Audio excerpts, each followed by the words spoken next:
Thread culture, তোলাবাজি সহ পরীক্ষায় টোকাটুকি সহ একগুচ্ছ অভিযোগ ছিল এই অভিজ্ঞদের বিরুদ্ধে। এবার সেই অভিজ্ঞদের বিরুদ্ধে তদন্তের নির্দেশ দেওয়া হলো। তদন্ত শুরু হবে তার বিরুদ্ধে। আপনারা জানেন, যখন অভয়াকাণ্ড ঘটেছিল, চিকিৎসককে ধর্ষণ এবং খুনের ঘটনা ঘটেছিল সেমিনার হলে, তার উপস্থিতি নিয়ে একাধিক প্রশ্ন উঠতে শুরু করেছিল। এবার সমস্ত অভিযোগ, তার তদন্ত হবে। রাজ্যপাল RN রবি সেই নির্দেশ দিয়েছেন।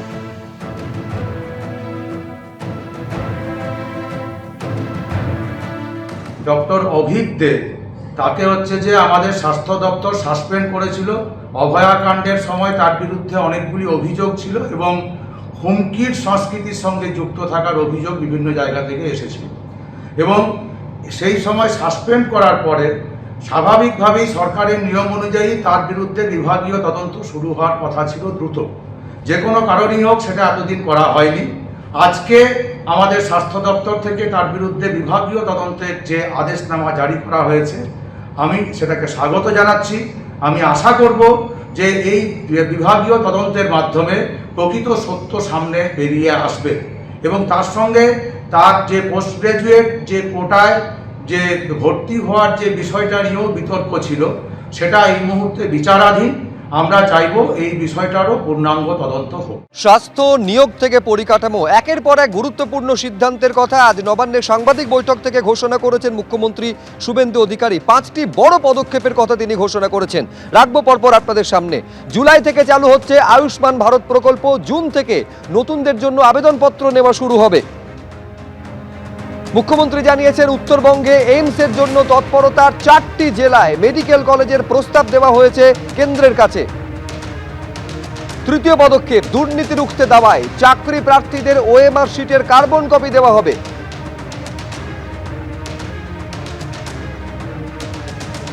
লিখিত পরীক্ষায় জোর দেওয়া হচ্ছে, মৌখিকে নাম্বার ন্যূনতম করার ভাবনা মুখ্যমন্ত্রীর। রেলে 61টি প্রকল্পের জন্য জমি, ফলে থমকে থাকা প্রকল্পে গতি আনছে শুভেন্দু অধিকারীর সরকার। যে নির্দেশ এসেছে, অভিজ্ঞদের বিরুদ্ধে তদন্ত হবে, তার বিরুদ্ধে অভিযোগগুলোর পাশাপাশি সার্ভিস কোটায় কিভাবে স্নাতকোত্তরে তিনি ভর্তি হয়েছিলেন, আলাদাভাবে তারও তদন্তের নির্দেশ দেওয়া হয়েছে এই অভিজ্ঞদের বিরুদ্ধে। শোনাবো আপনাদের বিজেপির চিকিৎসক বিধায়ক ইন্দ্রনীল খাঁ, তিনি কি বলছেন এই নিয়ে।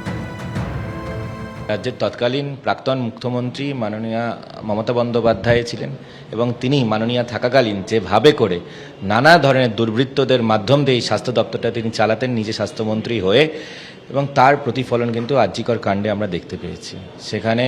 এবং পুরো একটি হাসপাতাল জুড়ে কোথাও থ্রেড কালচার, কোথাও সিন্ডিকেট, কোথাও দুর্বৃত্তদের একটা পুরো অপারেশন চলছে এবং বিভিন্ন ধরনের ট্রান্সফার, পোস্টিং, সব কিছুর মধ্যে দিয়ে যারা এই মমতা বন্দ্যোপাধ্যায়ের ডান হাত বাঁ হাত হয়ে যারা বিভিন্ন ধরনের অন্যায় করে গেছে দিনের পর দিন ধরে, অন্যায়ভাবে এমডি সিট জোগাড় করেছিল, অন্যায়ভাবে মমতা বন্দ্যোপাধ্যায়ের মাধ্যম দিয়ে বিভিন্নভাবে তারা একটা পুরো যে সিন্ডিকেট, একটা মাফিয়া চালিয়ে গেছিল স্বাস্থ্য দপ্তরগুলোর মধ্য দিয়ে, বিভিন্ন মেডিকেল কলেজ হাসপাতালের মধ্য দিয়ে। সেই সকল অন্যায়ের কিন্তু সুবিচার হবে এবং সেই সুবিচারের একটি প্রক্রিয়া আজকে দেখতে পেলেন। ফলে নিঃসন্দেহে সকলের নজর রয়েছে এই যে তদন্ত হবে, সেই তদন্তের পর কোন কোন তথ্য সামনে আসে। একাধিক অভিযোগ অভিজ্ঞদের বিরুদ্ধে, যার বিরুদ্ধে এবারে বিভাগীয় তদন্তের নির্দেশ।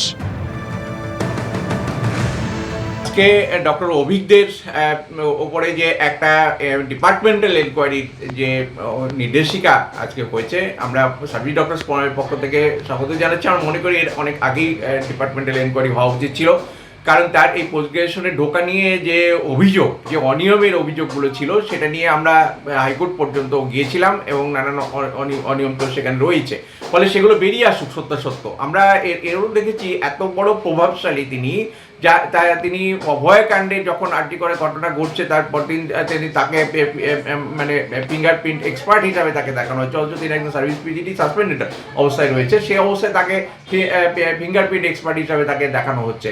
আর আমরা বিভিন্ন জায়গায় দেখেছি তাকে যে প্যারেড গ্রাউন্ডে যে মেডিকেল টিম আগের দিন ব্যাকডেটে তাকে অর্ডার বের করা হচ্ছে। এখানে কতটা প্রভাবশালী হলে এই ধরনের হতে পারে, সেটা আমাদের কাছে কিন্তু অত্যন্ত আশ্চর্যজনক লাগছে। এবং আমরা মনে করি যে আজকে শুধু উনি একা নন, একটা বড় নেক্সাস, একটা বড় চক্র এখানে কাজ করছে।